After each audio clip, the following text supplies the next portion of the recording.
The current pension scheme in the country has been phased out because the government has adopted to replace it with a new plan known as Unified Pension Scheme, or in short UPS.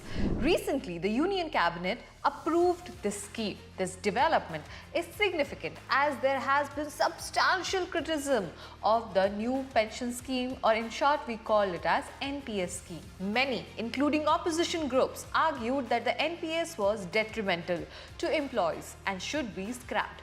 Consequently, the government faced pressure and hence introduced the new scheme now known as the Unified Pension Scheme. Hi, I'm your host Ria, and in today's video we will delve into what is this new scheme all about and what were the issues with the previous system that led to this major change. But before we move forward, make sure you have subscribed to our channel Freedom Money English and download the Freedom app now.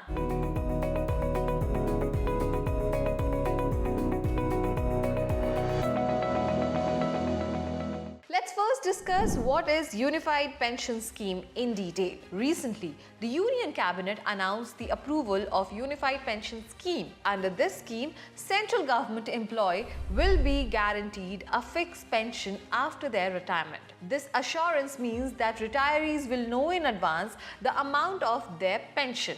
The scheme will come into effect from April 1st, 2025, which is next year, and it will also benefit employees who joined the service after year 2004. Now let's talk about the criticism of the old scheme and the introduction of the new scheme UPS. The NPS was introduced in the year 2004 and was designed as a long-term investment plan aimed at providing a substantial retirement income.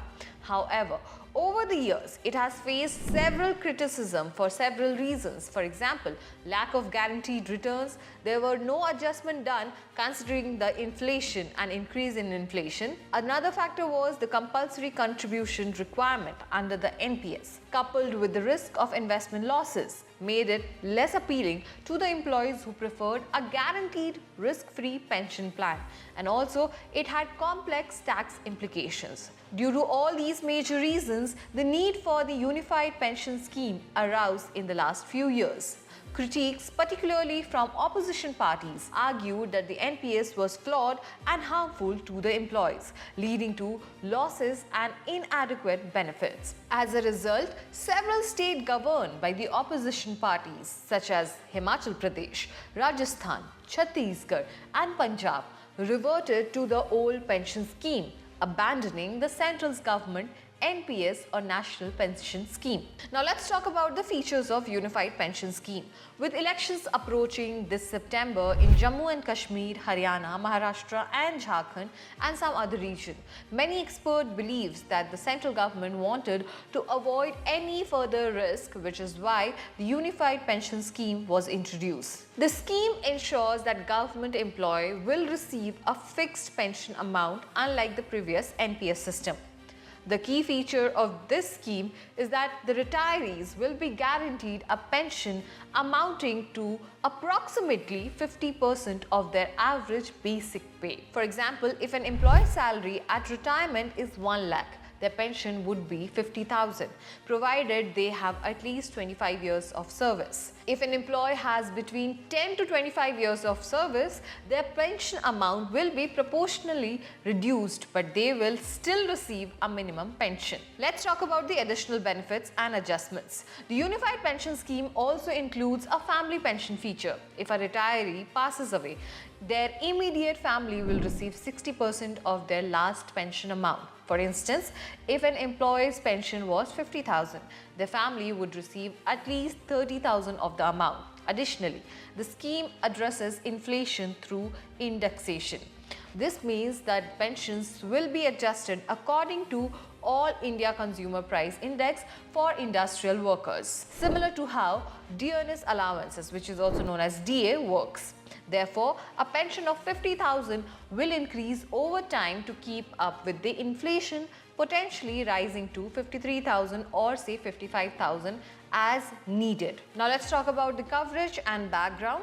The new Unified Pension Scheme will benefit around 23 lakh central government employees. Additionally, state governments have the options to adopt this scheme potentially covering around 90 lakh people if all state chooses to implement the scheme. Now let's talk about and explore the history of NPS, or the new pension scheme. The new pension scheme was introduced on January 1, 2004 during the Atal Bihari Vajpayee's tenure. Prior to this date, the old pension scheme was in effect.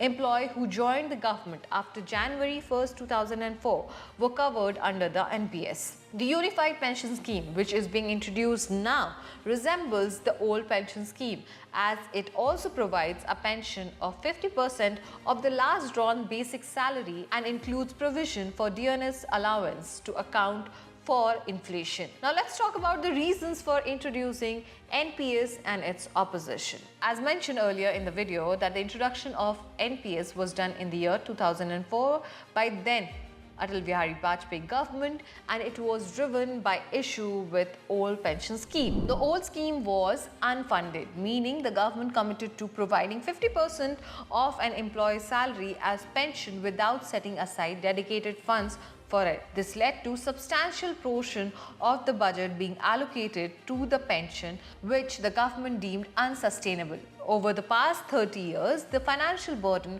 of pensions increased dramatically. For example, the central government's pension expenses surged from 3,272 crores in year 1991 to 1.9 lakh crores in 2020 and 2021. State pension bill also surged from 3,131 crores to 33.8 lakh crores. To address this budgetary strain, the NPS was introduced. Now let's talk about the criticism of NPS and the need for UPS. The new pension scheme faced criticism for two main reasons. Firstly, it removed the guarantee of fixed pension, unlike the old pension scheme, which assured 50% of the basic salary as a pension. Secondly, the NPS required employees to contribute a portion of their salary towards the pension fund.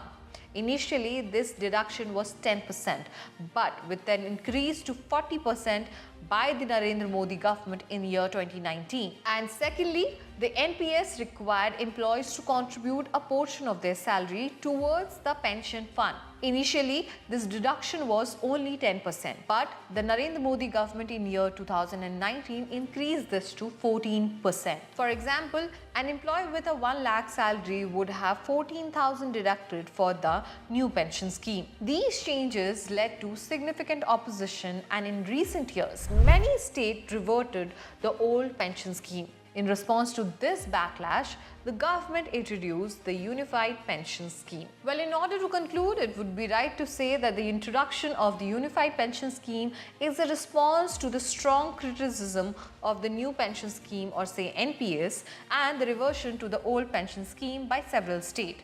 With elections approaching, the government faced significant pressure and aimed to address employee concerns. The unified pension scheme reintroduced a guaranteed pension similar to the old scheme, providing a more secure and predictable retirement benefits. It includes features such as a guaranteed minimum pension, family pension benefits, and inflation adjustment. This new scheme represents a balance between maintaining fiscal responsibilities and ensuring more reliable retirement benefits for the employees. I hope this explanation clarifies the changes and the reasons behind the introduction of new pension scheme.